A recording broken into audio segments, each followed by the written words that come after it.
নমস্কাৰ আজি আমি আলোচনা কৰিম আপোনালোকে স্ক্ৰীনত দেখা এই চমৎকাৰী ঘটনাটোৰ ওপৰত কেনেকৈ এই পতাহিল বা পতাগুটিটো পতাখনৰ ওপৰত থিয় হৈ আছে বাৰু সঁচাকৈ এটা অলৌকিক ঘটনা নহয়নে আহক আজি ইয়াৰ ওপৰতে আলোচনা কৰোঁ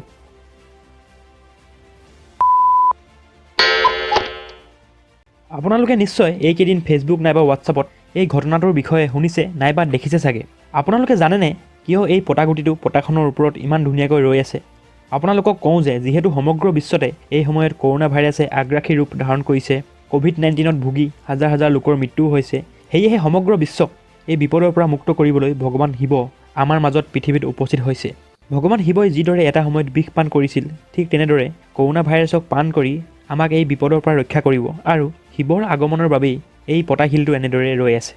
ইয়াতে আপোনালোকক কওঁ যে অনুগ্ৰহ কৰি মই অলপ আগত কোৱা কথাখিনিৰ ওপৰত কোনেও যাতে বিশ্বাস নকৰে কিয়নো এই যুক্তিখিনি আমি আগবঢ়োৱা নহয় এনেধৰণৰ যুক্তি বৰ্তমান আমাৰ অসমীয়া সমাজখনতহে প্ৰচলিত হৈ আছে বহুতো লোকৰ মতে যিহেতু আমি ভগৱান শিৱক পূজা কৰোঁ শিৱলিংগক পূজা কৰোঁ সেয়েহে ভগৱান শিৱই কৰোনা ভাইৰাছক নাশ কৰিবলৈ পৃথিৱীত উপস্থিত হৈছে আৰু তাৰ বাবেই তেওঁৰ প্ৰভাৱ আমি এই পতাখনত দেখিবলৈ পাইছোঁ কোনো লোকে যদিহে ভালদৰে গা পা ধুই ভক্তিভাৱেৰে পতাহিলটো পতাখনৰ ওপৰত থয় তেন্তে সেইটো ভালদৰে ৰৈ থাকিব কিন্তু যদিহে আপুনি গা পা নোধোৱাকৈ চেষ্টা কৰে তেন্তে পতাহিলটো আপুনি থিয় কৰিব নোৱাৰে अगर थोड़ा सा भी भगवान ने दी हो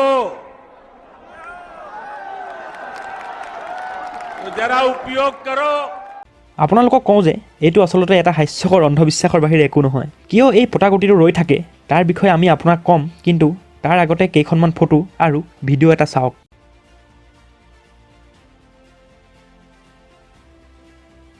আপোনালোকৰ মাজত বহুতে চাগে এই ফটোকেইখন ফটোশ্বপ বা কোনো ধৰণৰ আঠাৰ ইউজ কৰি শিলকেইটা ৰখাই থোৱা হৈছে বুলি ভাবিব কিন্তু আপোনালোকক কওঁ যে এইটো হৈছে এক ধৰণৰ আৰ্ট আপোনালোকৰ যদিহে বিশ্বাস হোৱা নাই তেন্তে এই ভিডিঅ'টো ভালদৰে চাওক আপোনালোকে দেখিছে নিশ্চয় কেনেদৰে এই ব্যক্তিজনে এটাৰ ওপৰত আনটো শিল বেলেঞ্চ কৰিবলৈ চেষ্টা কৰিছে এইটো আচলতে এটা আৰ্ট ডিচিপ্লিন বা হবি যাক ৰক বেলেঞ্চিং বা ষ্টোন বেলেঞ্চিং বুলি কোৱা হয়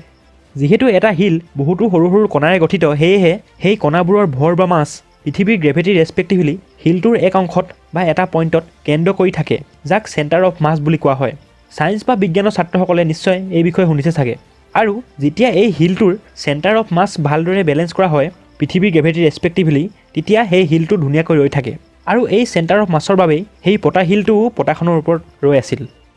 কিন্তু তথাপিও যিহেতু বহুতো অন্ধবিশ্বাসী লোকে আমাৰ এই কথাত বিশ্বাস নকৰিব সেয়েহে মই আজি এটা সিদ্ধান্ত ল'লোঁ মই আজি গা নোধোৱাকৈয়ে পতাগুটিটো পতাখনৰ ওপৰত থিয় কৰিবলৈ চেষ্টা কৰিলোঁ কিয়নো তেওঁলোকৰ মতে গা নোধোৱাকৈ পতাগুটিটো পতাখনৰ ওপৰত থিয় কৰিব নোৱাৰি আহক চাওঁ তাৰপিছত কি হ'ল